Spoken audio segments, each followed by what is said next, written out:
आज हम आपके बीच में दिल्ली सल्तनत लेकर के हाजिर हुए हैं। दिल्ली सल्तनत, जैसा कि आप जानते हैं, भारतीय इतिहास का एक महत्वपूर्ण काल है और इस काल से हमेशा परीक्षाओं में, चाहे वो बीपीएससी की परीक्षा हो, चाहे यूपीएससी की परीक्षा हो या अदर स्टेट की परीक्षा हो, इनमें हमेशा सवाल पूछे जाते रहे हैं। तो इन्हीं को ध्यान में रखते हुए आज हम लोग परीक्षोपी चीज़ें जो है दिल्ली सल्तनत के बारे में जानेंगे। तो आइए सब जानते हैं दिल्ली सल्तनत क्या था, इसके काल कौन थे और कौन कौन से प्रमुख शासक हुए जिन्होंने भारतीय इतिहास को अपने स्तर से काफ़ी प्रभावित किया। तो चलिए, दिल्ली सल्तनत, जैसा कि आप यहाँ देख रहे हैं कि मैंने एक ऑलरेडी एक खाता खींच रखा है कि दिल्ली सल्तनत के बारे में पूरी जानकारी, ताकि एक आपको सारी चीज़ों की जानकारी मिलती रहे। तो दिल्ली सल्तनत जो है 1206 से 1526 तक के पूरे काल को कहा जाता है। इसमें कई शासन या वंशावलियाँ हुई हैं, जिसके बारे में हम लोग एक नज़र डाल लें। पहला जो शासन स्थापित हुआ वह गुलाम वंश था। गुलाम वंश इसलिए कहा जाता था कि ये इसके जितने भी शासक हुए ये गुलाम थे या दास थे, इसीलिए इस पूरे वंश को नाम दिया गया गुलाम वंश। इसका काल है 1206 से 90 तक। दूसरा शासन हुआ खिलजी वंश का। तो खिलजी वंश जो है यह 1290 से 1320 ईस्वी तक चला। इसमें आपको जानकारी होगी ही कि अलाउद्दीन खिलजी प्रमुख शासक था। तीसरा जो वंश आया उसके बाद वह था तुगलक वंश। यह इसका पीरियड जो होता है वह 1320 से 1414 ईस्वी तक। इसके बाद जो चौथा उसके बाद जो शासक आता है वह सैयद वंश का शासन आता है और यह 14 से 51 तक रहता है। इसके बाद आखिरी जो शासक पैदा हुए इसमें लोधी वंश थे। लोधी वंश का काल है 1451 से 1526 तक। 1526, जैसा कि आप पहले से भी जानते हैं, यह 1526 यह में बाबर जो है भारत पर आक्रमण करता है और लोधी वंश का जो आखिरी शासक था इब्राहिम लोधी के साथ उसकी पानीपत की पहली लड़ाई होती है और इस लड़ाई में बाबर की विजय होती है और इस तरह से पूरी तरह से दिल्ली सल्तनत समाप्त हो जाता है और मुगल काल प्रारंभ होता है। तो इससे पहले हम लोग सिलसिलेवार ढंग से चलेंगे। पहला हम लोग गुलाम वंश को लेते हैं। गुलाम वंश का काल आप लोगों ने देखा ही 1206 से 90 ईस्वी तक रहा है। ठीक है, क्योंकि इसमें 3 प्रमुख शासक हुए, कुतुबुद्दीन ऐबक, इल्तुतमिश और बलबन। ये जो तीनों शासक थे ये चूंकि गुलाम थे, इसीलिए इतिहासकारों ने इसे गुलाम वंश के नाम से संबोधित किया है।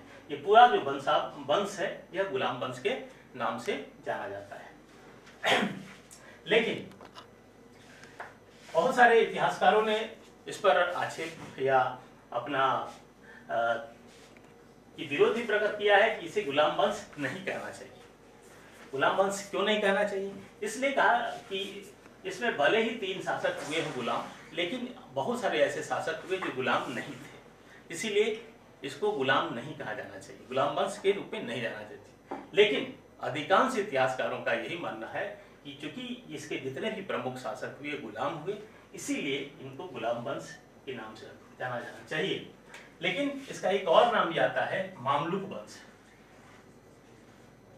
इसी गुलाम वंश को एक मामलुक वंश के नाम से भी जाना जाता है। तो गुलाम वंश के बारे में हम लोग जानने से पहले हम लोग एक नज़र कि यह वंश स्थापित कैसे हुआ, इसके पहले हम लोग चलते हैं थोड़ा सा इसकी भूमिका पर। कि मोहम्मद गोरी का आपको नाम सुना ही होगा। मोहम्मद गोरी ने भारत पर कई बार आक्रमण किए और उसी के ये लोग जो जितने भी, चाहे ऐबक हो या इल्तुतमिश हो या बलबन हो, ये सब उसी के द्वारा ये गुलाम थे और उन्हीं के नाम पर इस गुलाम वंश की स्थापना हुई और इसकी पूरी भूमिका या पृष्ठभूमि जो तैयार की थी वही मोहम्मद गोरी ने तैयार की थी। तो थोड़ी सी हम लोग गोरी के बारे में एक बार जानकारी ले लें, फिर हम लोग गुलाम वंश पर आएंगे, क्योंकि गोरी के बाद ही ये गुलाम वंश और कुतुबुद्दीन ऐबक था जो गोरी का सबसे बड़ा विश्वास पत्र साबित हुआ। यह गुलाम था उसका और इसके कारण ये गुलाम वंश की स्थापना होती है। तो चलिए, सबसे पहले हम लोग आते हैं गोरी पर। तो गोरी जो है काल जो है यह 1175 से 1206 ईस्वी तक सबसे महत्वपूर्ण काल है, जिसमें उसने भारत पर कई बार आक्रमण किए और भारतीय शासकों को हरा करके यहाँ पर सत्ता स्थापित करने की कोशिश की। तो गोरी जो था उसने क्या किया था कि वह जो था वो गियासुद्दीन नामक व्यक्ति था, जो गौर जो था यह अफगानिस्तान में एक स्थान है जहाँ का वो राजा था। उसी गियासुद्दीन का ये भाई था जिसका नाम था शिहाबुद्दीन। शिहाबुद्दीन को ही गोरी के नाम से हम लोग जानते हैं, ठीक है। 1773 ईस्वी में यही गियासुद्दीन ने, जो कि गोरी का बड़ा भाई था, इसने 1773 ईस्वी में गजनी पर अधिकार कर लिया। गजनी पर अधिकार करने के बाद इसने क्या किया, अपने छोटे भाई गोरी को उसका शासन सौंप दिया। और वहीं से चूंकि जितने भी ये शासक थे वह विस्तारवादी नीति को बहुत ही तवज्जो देते थे, तो इसी वजह से इसने भी, गोरी ने भी, जैसे ही उसको गजनी का शासन मिला, इसने अपनी विस्तारवादी नीतियां अपनानी शुरू कर दी। और इसी क्रम में यह भारत पर 1175 से लेकर 1206 ईस्वी तक करीब 30 वर्षों तक लगातार आक्रमण करता रहा और बहुत सारे जगहों को इसने, बहुत सारे क्षेत्रों पर इसने अपना अधिकार कर लिया। और इसके कारण जो है वह भारत पर धीरे धीरे इसकी सत्ता स्थापित होती चली। तो हम लोग देखते हैं, सबसे पहले गोरी ने क्या किया, 1175 ईस्वी में मुल्तान पर अपने कब्जे में किया। 1178 ईस्वी में इसने गुजरात के अनिलवाड़ा के शासक भीम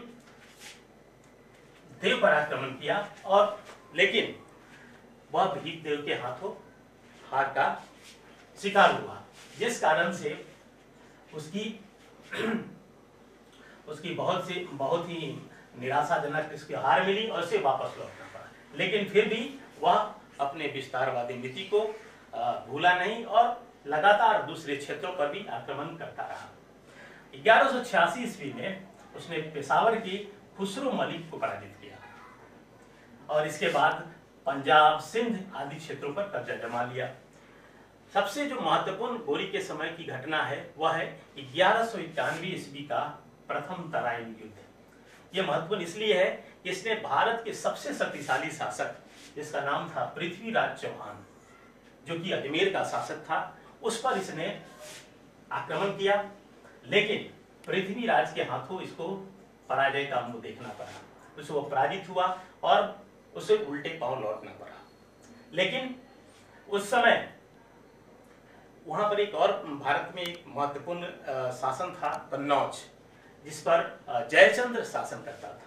तो जितने भी राजपूत राजा थे वो सबों ने पृथ्वीराज का साथ दिया, लेकिन यही जो राजा जयचंद था, जो कन्नौज का राजा था, वह इसे अपना, यानी पृथ्वीराज को यह अपना दुश्मन समझता था, इसलिए उसने साथ नहीं दिया।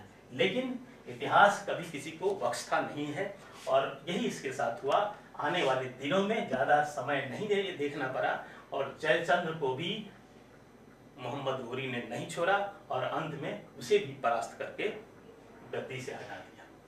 तो खैर वो तो हम लोग आगे पढ़ेंगे, पहले हम लोग इतना जान लें कि यह जो महत्वपूर्ण युद्ध हुआ प्रथम तराइन युद्ध, जिसमें पृथ्वीराज ने गौरी को हरा दिया और गौरी को वापस लौटना पड़ा।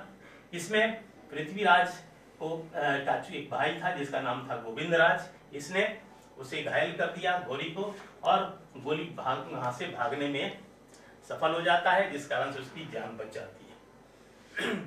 लेकिन गौरी इतना चतुर और इतना साहसी था कि उसने जो है अपने साम्राज्य विस्तारवादी नीति को इन सब के बावजूद, इस हार के बावजूद भी त्यागा नहीं, और वह अगले साल फिर पूरी तैयारी के साथ 1,20,000 सेना को लेकर के फिर जो है पृथ्वीराज से मुकाबला करने के लिए तराइन के मैदान में पहुंच जाता है।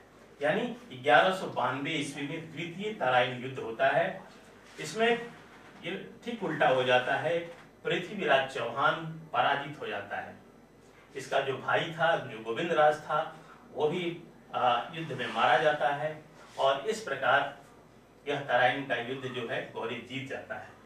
लेकिन इसके बाद क्या होता है कि भागने के क्रम में पृथ्वीराज जो है सिरसुती नामक स्थान पे पकड़े जाते हैं और इसके बाद पृथ्वीराज को भी गौरी द्वारा मार डाला जाता है। तो इस प्रकार से यह शासन मतलब अजमेर और दिल्ली पर पूरी तरह से गौरी का शासन स्थापित हो जाता है। इसके बाद गौरी का सिलसिला चलता रहता है। 2 वर्ष बाद फिर मैंने जैसा कि पहले ही आपको बताया था कि गौरी ये जो पृथ्वीराज का जो को शत्रु मानते थे ये राजा जयचंद जो कन्नौज के राजा थे, अब जो है गौरी के सामने एक अगला लक्ष्य यही होता है कि कन्नौज के राजा जयचंद को हराना। तो ठीक 2 वर्ष बाद यानी 1194 ईस्वी में गौरी जो है वह जयचंद पर आक्रमण करने के लिए चलता है पूरी सेना के साथ, और चंदावर नामक स्थान पर, यह आगरा के पास स्थित है, चंदावर नामक स्थान पर जयचंद और गौरी के बीच में युद्ध होता है और इसमें आंख में तीर लगने के कारण जो है वह जयचंद हाथी से गिरकर मर जाता है और इस प्रकार चंदावर के युद्ध में अब पूरी तरह से जयचंद की पराजय होती है और जयचंद जो है अब पराजित होकर मारा जाता है। और इसके बाद यहाँ भी कन्नौज पर भी गौरी का शासन स्थापित हो जाता है। तो ये विस्तारवादी नीतियां गौरी की चलती आ रही थी। इसमें जो है उसका जो सबसे जो प्रमुख और सबसे विश्वास पात्र गुलाम था जिसका नाम था कुतुबुद्दीन ऐबक, जो आगे चलकर गुलाम वंश का शासक बनता है, और तो वह भी इसको साथ देता है। और यही वजह है कि गौरी जो है कन्नौज पर जीतने के बाद वह क्या करता है कि आगे बढ़ करके बनारस पर भी अपना हमला करता है और वहां पर मंदिरों को तोड़ता है और वहां पर मस्जिदें बनाता है। और इन सब क्षेत्रों पर विजय स्थापित करने के बाद उसने क्या किया कि फिर अपने गजनी क्षेत्र में वापस लौट जाता है और इसका पूरा कार्यभार कुतुबुद्दीन ऐबक को सौंप देता है जो उसका प्रमुख गुलाम था। इसके बाद इसी क्रम में उसका जो गुलाम था ऐबक, उसने क्या करता है, वो करता है, आपने देखा होगा पहले हम लोग पढ़ चुके हैं कि किस तरह से गुजरात का शासक भीमदेव जिस पर गौरी ने आक्रमण किया था और गौरी को हरा दिया जाता है। इसके बाद स्थिति ये होती है कि गौरी जो है वहां से पराजित होकर के भागता है, लेकिन ऐबक 1197 ईस्वी में जो है इसमें गुजरात के शासक भीमदेव पर आक्रमण करता है और उसे पराजित कर देता है।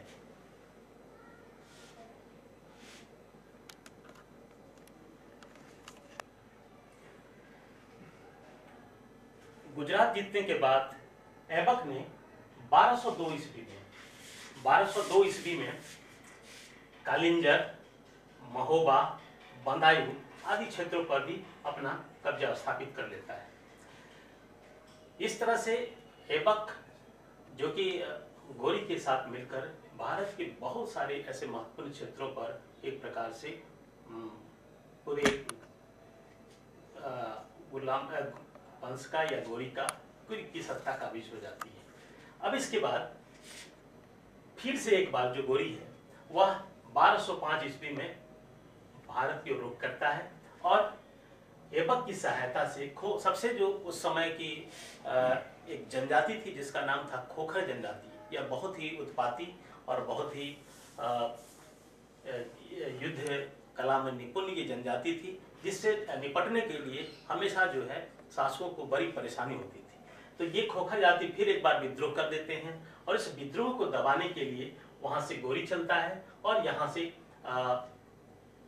कुतुबुद्दीन ऐबक दोनों मिल करके इसको दबाते हैं और इसके विद्रोह को दबा करके फिर जो है गौरी वापस लौटने लगता है। लेकिन होता क्या है कि उसी समय रास्ते में जब गौरी सिंधु नदी के पास से गुजर रहा था तो उसी पर धम्यक एक स्थान है, वहां पर आकर के खोखरों ने क्या किया, गौरी को चारों ओर से घेर कर और वहां पर उसकी हत्या कर देते हैं। तो इस तरह से मोहम्मद गौरी का यहाँ पर मौत हो जाती है। और इसके बाद चूंकि गौरी की अचानक मौत होती है, इसके बाद क्या होता है कि पूरा जो गोर साम्राज्य है वह विभिन्न हिस्सों में बढ़ जाता है, यानी जो जहाँ का सूबेदार नियुक्त होता है वह उनके हाथ में सत्ता चली जाती है। तो देखते हैं कैसे कैसे हुआ साम्राज्य का विभाजन। तो गोर में जो था उनका साम्राज्य उसका भतीजा ले लेता है, या मोहम्मद गोरी का, और उसी तरह से सिंध में नसरुद्दीन कुबाचा रहता है, तो वहाँ पर उसकी स्वतंत्र सत्ता स्थापित हो जाती है। उसी तरह से गजनी में ये ताजुद्दीन यालदौज रहता है, तो ये वहाँ का सूबेदार रहता है, तो इसकी स्वतंत्र सत्ता इसके हाथ में चली जाती है। और भारत में चूंकि भारत में जितने भी जब गौरी आया और गौरी ने जिन जिन क्षेत्रों को जीता, वह अपने सबसे जो प्रमुख और सबसे महत्वपूर्ण दास जो था कुतुबुद्दीन ऐबक के हाथों में सत्ता सौंप कर चला जाता था, और इसी कारण से यहाँ की सत्ता यानी भारत की सत्ता जो है कुतुबुद्दीन ऐबक के हाथों में चली जाती है। तो इस प्रकार गौरी ने एक प्रकार के से भारत में एक बड़ा साम्राज्य स्थापित करके अपने सबसे प्रमुख गुलाम कुतुबुद्दीन ऐबक को सौंप जाता है, और यही जो है गुलाम आगे चल करके गुलाम वंश की स्थापना करता है, यानी उसके साम्राज्य की देखभाल और उसे विस्तार का काम कुतुबुद्दीन ऐबक देता है। तो आज के वीडियो में बस इतना ही। हम लोग अगले वीडियो में गुलाम वंश में कुतुबुद्दीन ऐबक के बाद के शासकों को साथ साथ पढ़ेंगे। तब तक के लिए धन्यवाद। आप सब हमारे चैनल को सब्सक्राइब करते रहिए और देखते रहिए, और आप जो भी आपको कोई भी अगर इस तरह की इसमें और सुधार की जरूरत है तो उसके बारे में भी हमें बताइए।